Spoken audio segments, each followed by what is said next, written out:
Just a few weeks ago, I made a video covering the complete history of alternate game modes in League of Legends. Everything from URF to One For All, and even the PvE modes like Star Guardian Invasion.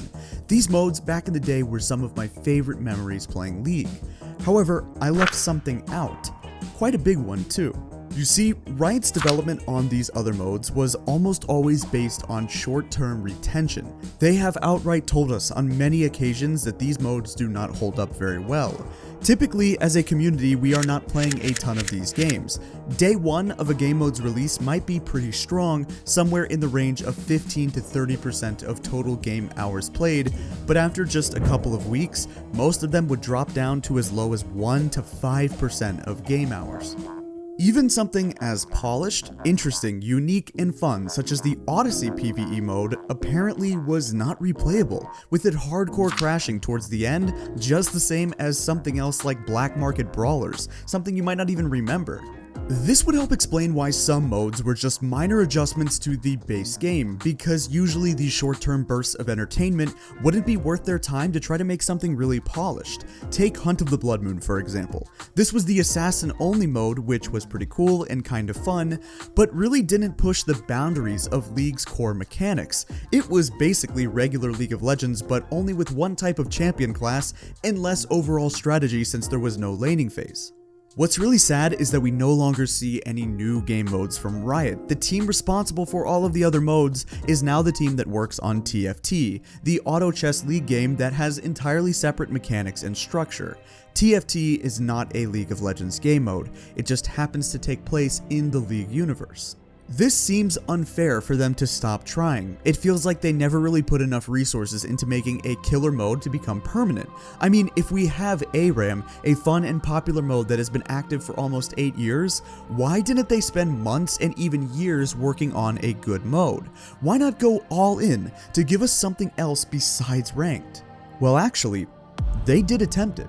Probably the biggest reason that Riot has cancelled game mode development is because they tried really hard to make something polished and cool, yet it was just as unplayed as other modes. They've worked on this mode for several years now, and it's been released, updated, re-released, and changed a bunch of times. They updated the map, they gave incentives for the Spirit Blossom event to get us to try it.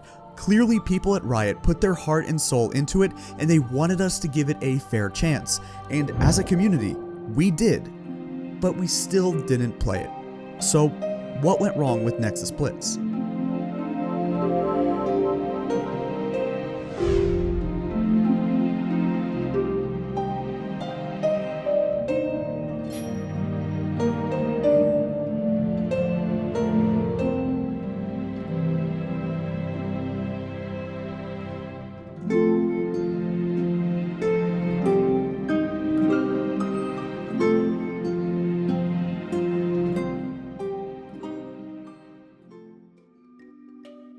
It might come as a surprise to you that if we exclude teamfight tactics, which again isn't really League of Legends, the last permanent game mode that Riot released was literally 10 years ago. Seriously, when Dominion came out.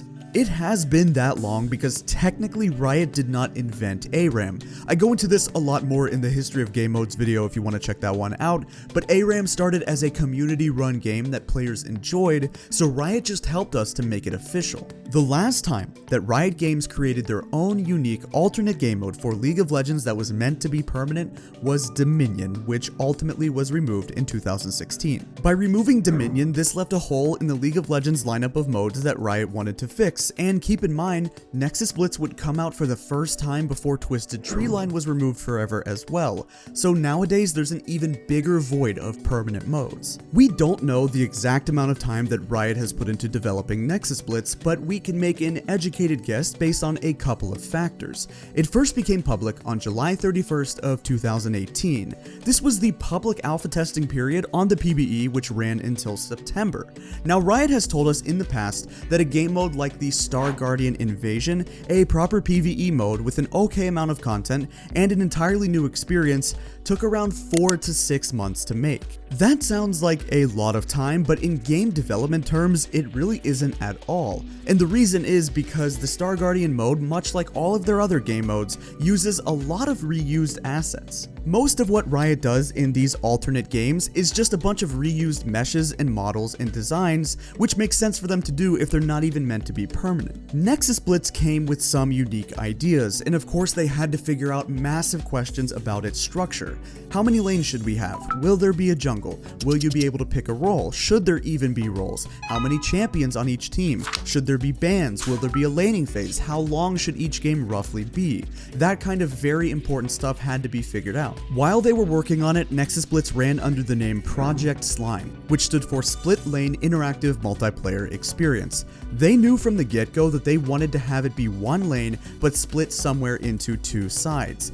This is an interesting dynamic that makes it so base sieging in defense is much more condensed and chaotic, but the laning phase itself is reasonably spaced out. With it making a late summer release for alpha testing in 2018, we can roughly assume the development time for Nexus Blitz started at the earliest in late 2017, or maybe right at the beginning of 2018.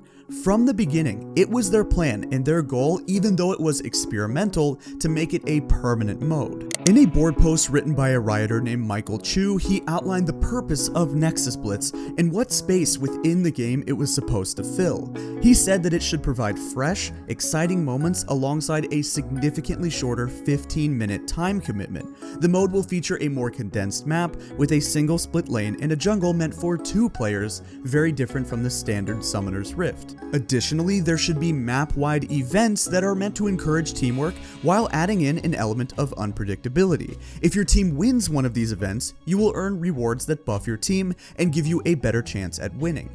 These events were not added in just for the purpose of being pointless RNG, but rather a reasonable amount of variance within each round of Nexus Blitz. The level of chaos is what they were going for. In some ways, it's right there in the name. Blitz is a name that carries a tone of fast-paced, high-action, high-stakes. As stated earlier, the open testing phase began in late July, and this was a pretty big deal for Riot as there was a lot of anticipation for something new and hopefully permanent.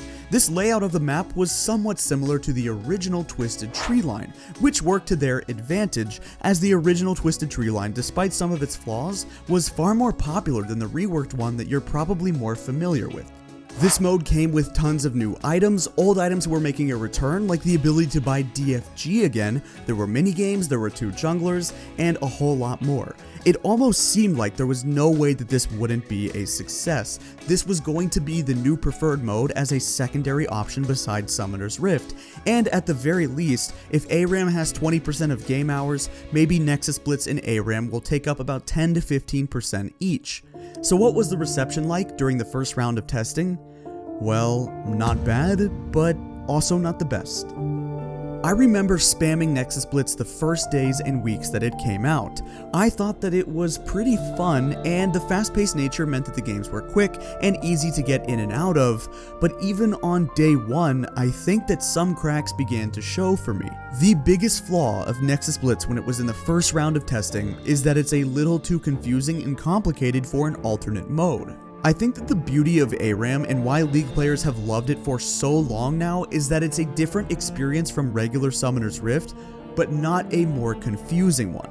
And that's a key distinction. The simplicity of ARAM, where it's just one lane, you don't even pick your champion, and you can't recall, allows players to understand right away what they can and cannot do.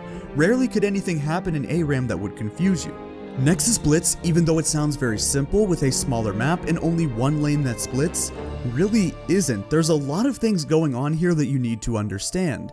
Not because of different champions, but all of the different items that they had put in, all of the events, the fact that there are 2 junglers, what strategy actually works, should you seriously build that stat stick item, the over 7,000 gold item, what's good, what isn't good, should we be looking up meta build guides or should we just wing it?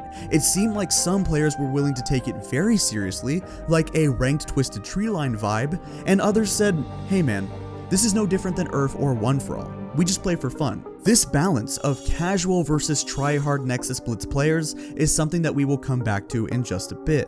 After 1 month of its release, Riot would put out the numbers on the Nexus Blitz testing, and it turns out that the mode did not quite have the numbers they were looking for. They were hoping to rival that of ARAM or URF or One For All, but they weren't able to. This graph shows the play rates in 2018 right after the testing period, comparing Nexus Blitz to other games by region. As you can see, Korea loves their ranked solo queue, but that probably doesn't surprise you, and doesn't necessarily play as many normal games as Brazil or NA.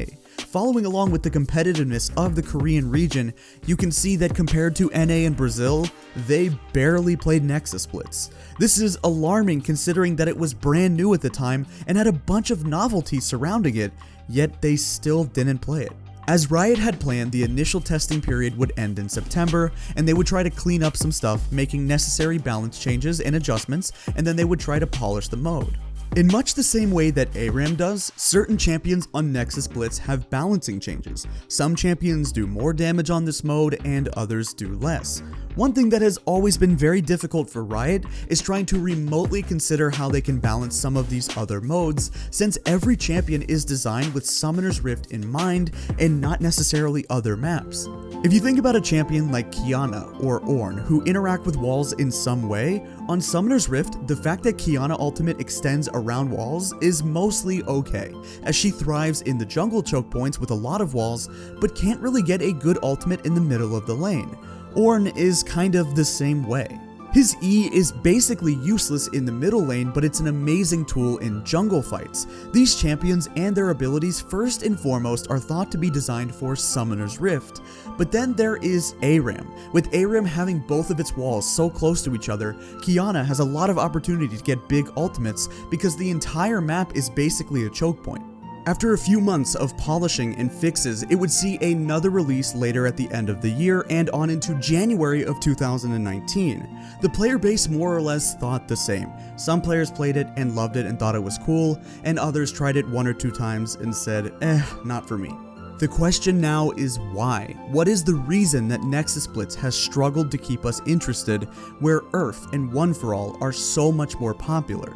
In order to explain it, I'm going to try to come up with an analogy. Have you ever heard of the Uncanny Valley? The Uncanny Valley is a term that is used to describe things like robots, AI, or even mannequins and animations that are so close to being human-like, but it ends up being creepy. A lot of science fiction likes to imagine that in the future, robots or some kind of helper bot might look something like C-3PO or R2-D2. Maybe it doesn't even have a physical robot body at all, and it's just an AI program like Jarvis. But what if they looked something like this? Or this? Or this? These near-human robots are in the Uncanny Valley. They're creepy how they're almost human, but at the same time, it makes us feel some sort of repulsion towards them. They're not quite human, and it's kinda weird. We can potentially apply this exact same idea to Nexus Blitz.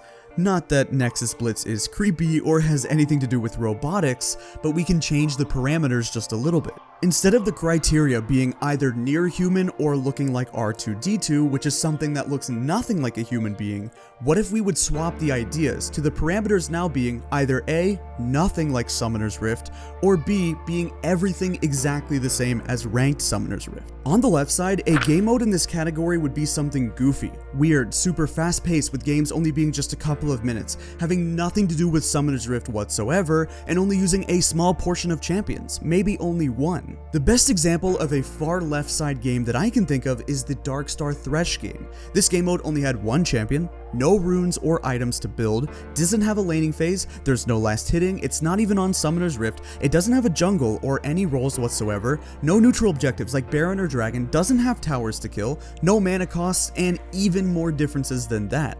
Darkstar Singularity was more like a mini arcade game disguised as Thresh's abilities. It just so happens to use the Thresh theme, but you could have designed this as a flash game back in the day, and I'm sure it would have been just as fun. This is my personal favorite game mode of all time because it was so different from what League of Legends is supposed to be. But further along the chart, we would still have some other wacky games like Hunt of the Blood Moon, Ascension, Project Overcharge, and other games that had a similar gameplay pattern to regular League of Legends, but with enough differences to not be a comparable experience. On this chart, I feel like Nexus Blitz is in this version of the Uncanny Valley. While it's true Nexus Blitz is different from Summoner's Rift, you have a whole new map with new layouts, new items, different strategies, a new jungle, and 2 junglers for that matter, and minigames, all of which is fairly unique. But at the same time, I get the impression that League players feel like, if I'm going to play League anyway, I might as well just play Summoner's Rift. I might as well play the quote-unquote real game. It's what I know, it's the main game mode that people have cared about for 10 years, and Nexus Blitz feels like a strange knockoff. This is where I want to bring back the balance of casual versus hardcore. It feels like in Nexus Blitz, either people try really hard to win games, they'll attempt to come up with strategies and care about getting a win, or people don't care at all because it's Nexus Blitz. It's created this strange clash of ideas where I've seen people do Master Yi funneling in Nexus Blitz while the enemy team is a 5-stack who are all drunk at 2 in the morning. As a community, people didn't know whether or not they were supposed to take it seriously, and because unlike the Darkstar game where you couldn't pick your champion or your runes or build items, all that stuff I just mentioned, there was genuine strategy that you could have going into Nexus Blitz. Maybe the reason that ARAM has remained popular and held a sense of longevity is because you can't pick your champ. Part of ARAM's charm is doing well on a champion that you would never lock in yourself, only to realize that, hey, I kinda like that champion, I should give them a try. More to the point, on Nexus Blitz, with proper roles and bans and strategies, it wouldn't be so unheard of to think that Riot maybe planned to have ranked Nexus Blitz. They would try one more time in 2020 looking for a complete overhaul. They planned to make a fully polished version of this game that players would be eager to try one more time, now on a whole new map. For the Spirit Blossom event last year, Nexus Blitz was taken to a place we had never seen before, the Ionian Temple of Lilian Lotus. It's hard to argue that this is not the most beautiful map we've ever seen in League. This is a substantial upgrade over Summoner's Rift, and I wish that Summoner's Rift actually looked like this. For the event, Riot did give us some missions and incentives on Nexus Blitz to encourage more players to try it, and it actually did work.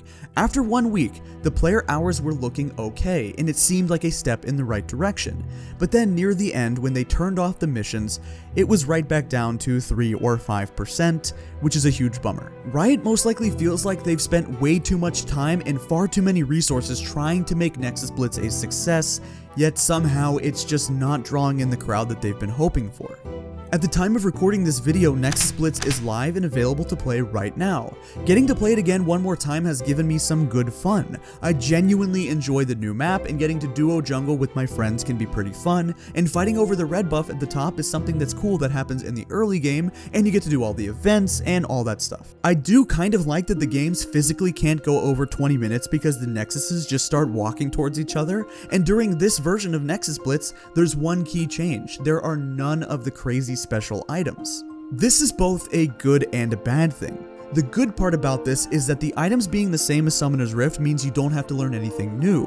Once you've understood the Season 11 item rework, you're good to go on Nexus Blitz. No more crazy builds and gold efficiency numbers to crunch, but the bad part is that the crazy items were also more fun. Getting to build Stat Stick and DFG gave the mode some life, it gave it something unique, but I also understand that maybe DFG wouldn't even be good anymore considering that nearly every item this year got massively overhauled and is more overpowered, especially the mythic items. Nowadays, Nexus Blitz sits as a returning mode, and we'll probably see it maybe once again at the end of this year or early next year. Both of the articles from Riot here state that even though their intentions were an experimental but hopefully always on mode, it didn't work out the way that they had wanted, and they decided it would be better as a rotating game. Anyway, these are just my thoughts and feelings. I still do enjoy this game, and in general, I love alternate game modes, but I would be lying to you if I said that this one is my favorite. Something about it is just off to me, but I would love to know what you guys think in the comments down below. Do you enjoy it? Do you hate it? What do you like or dislike? Let me know, because this is an open discussion.